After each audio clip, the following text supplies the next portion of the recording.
আসসালামু আলাইকুম বন্ধুরা, কেমন আছো? আশা করছি সকলেই ভালো আছো আর আমিও ভালো আছি। তো আজ চলে এলাম আরেকটা জানা রেসিপি নিয়ে। রেসিপিটা তোমাদের সকলেরই চেনা রেসিপি। তো দেখতে থাকো। চলো মুমিনা রান্নাঘরের সাথে দেখাচ্ছি আজকে রেসিপিটা করব সেটাই তোমাদেরকে দেখাচ্ছি। তো চলে এলাম মুমিনা রান্নাঘরে। দেখো, এই যে আলু নিয়েছি, টমেটো নিয়েছি, পেঁয়াজ নিয়েছি আর একটা সয়াবিনের প্যাকেট নিয়েছি। তো এগুলো এখন সয়াবিনটা আমি কেটে ঠান্ডা পানিতে ভিজোতে দেব। 1 মিনিট ভিজানোর পরেই ওটাকে আবার গরম পানিতে ভিজাতে দিতে হবে, একটু সেদ্ধ করে নেব। এই যে দেখতে পাচ্ছ, ঠান্ডা পানিতে আমি আগে একটু ভিজিয়ে নিয়েছি। এই দুটো ডিম আছে, ডিম দুটোকে আমি সেদ্ধ করতে দেবো।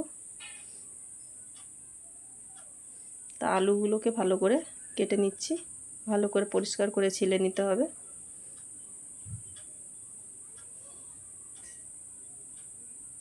তো পিসগুলো এতটা বড় সাইজ করবে, আমি দেখিয়ে দিচ্ছি।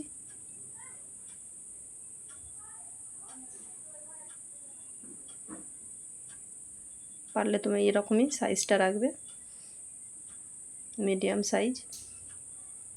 এর জন্য আমি এখন একটা পেঁয়াজ নিয়ে নিচ্ছি, আদা রসুন সব কেটে ছিলে রেডি করে নিচ্ছি। আর এদিকে সয়াবিনটা সেদ্ধ করতে দিয়েছিলাম, নামিয়ে নিয়েছি, ঠান্ডা করতে দিয়েছি। তারপর আমি নিচড়ে এটাকে ভাজতে দেব। তো গরম ভাব উঠছে আর এদিকে আমি কড়া বসিয়ে দিয়েছি।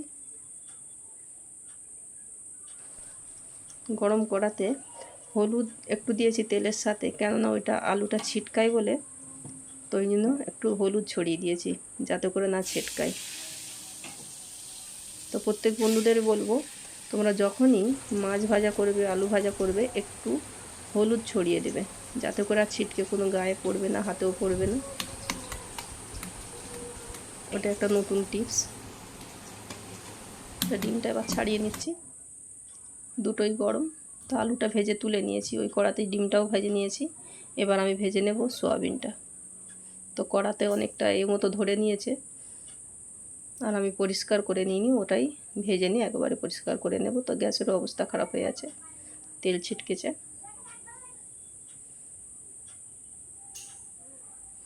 দেখতে পাচ্ছ কত সুন্দর করে ভেজে নিয়েছি।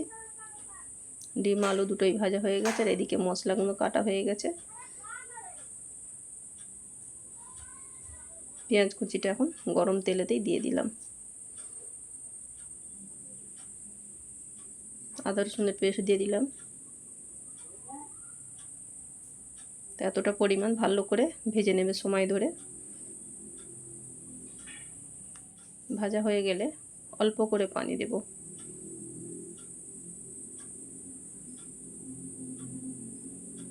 একটু ভালো করে নেড়ে চেড়ে ওতে আমি মশলা দিয়ে দেব।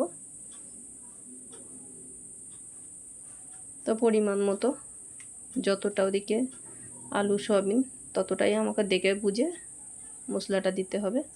তো প্রথমে দিলাম হলুদ, এবার পরিমাণ মতো লঙ্কা গুঁড়ো দিলাম, কম করে নুন দিলাম, কেননা ওখানে নুন দেওয়া ছিল ভাজার সময়, আলুতেও নুন দিয়েছি আর সোয়াবিনেতেও নুন দিয়েছি, তো সেই জন্য কম করে দিলাম। এবার তুলে দিলাম ওই মশলাতেই টমেটো কুচিটা, দুটো তেজপাতা ধুয়ে রেখেছিলাম দিয়ে দিয়েছি, কাঁচা লঙ্কা দিয়েছি। তা ভালো করে এখন মশলাটা কাই করে নিতে হবে। হয়ে গেছে দেখতে পাচ্ছ ভাজা মতো, কাই করে নিয়ে তারপরে সয়াবিন আলু ভাজা যেটা ছিল সেটা তুলে দিয়েছি।